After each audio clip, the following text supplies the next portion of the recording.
بسم اللہ الرحمن الرحیم۔ روبرو ویب چینل کے رمضان المبارک کے ادب استفعال کے خصوصی پروگرام میں نوید مرزا حدیث کہانی کے ساتھ حاضر ہے۔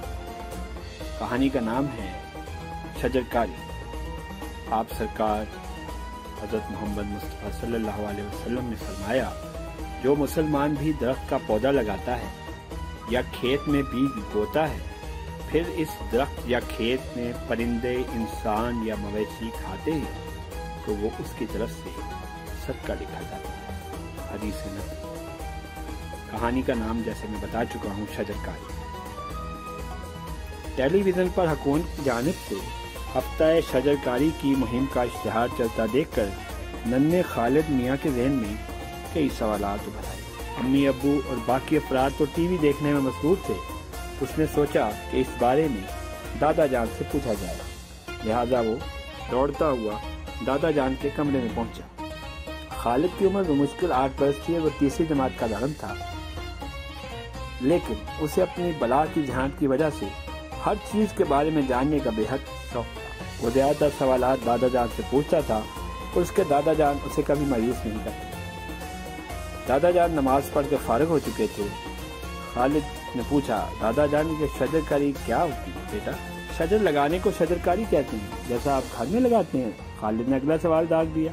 ہاں بیٹا، دادا جان مسکرا کر بولے، مجھے اس کے بارے میں بتائیں، بھائی میرے کمرے میں آؤ۔ وہ یہ سن کر دادا جان کے کمرے میں چلا گیا۔ دیکھو بیٹا، درخت لگانا ثواب ہے، یہ صدقہ جاریہ ہے۔ جو مسلمان بھی پودا یا درخت لگاتا ہے اور اس سے پرندے، انسان یا مویشی فائدہ اٹھاتے ہیں یا کھاتے ہیں تو اس کے لیے صدقہ لکھا جاتا ہے۔ یہ دراصل ایک حدیث ہے، اس لیے ہمیں اس نیکی کا حصہ بننا چاہیے۔ پھر ہمیں بھی اس کام میں حصہ ڈالنا چاہیے۔ بھائی میں تو روزانہ یہ کام کرتا ہوں، ان درختوں کی دعائیں لیتا ہوں۔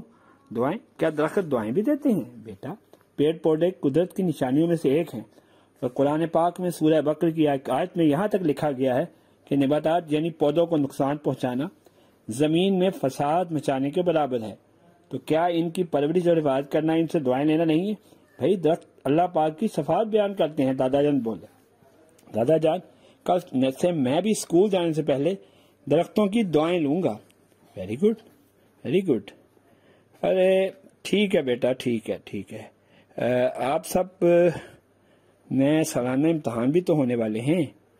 دادا جان کہنے لگے، بھائی سالانہ امتحان کی تیاری بھی کرو، لیکن شجرکاری کے فوائد بھی جانو۔ ٹھیک ہے۔ اگلے دن صبح سویرے جب دادا جان فجر کی نماز پڑھ رہے تھے، ننھا خالد بھی وضو کر کے ان کے ساتھ آ کھڑا ہوا۔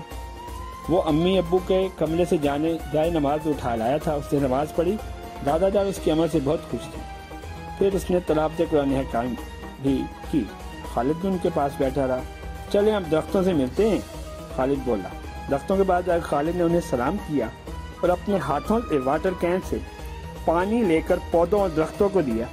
اسی وقت تیز ہوا چل پڑی اور درخت جھومنے لگے۔ یہ منظر دیکھ کر خالد بہت خوش ہوا۔ بھائی دیکھو، درخت تو جھوم رہے ہیں، میں انہیں روز پانی ڈالوں گا، خالد نے کہا۔ شاباش بیٹا، دادا جان بولے۔ پھر تو میں اعلیٰ نمبروں میں پاس ہو جاؤں گا، خالد نے کہا۔ ضرور پاس ہو جاؤ گے، دادا جان نے کہا، اور ننھے خالد کا چہرہ خوشی سے تمتما اٹھا۔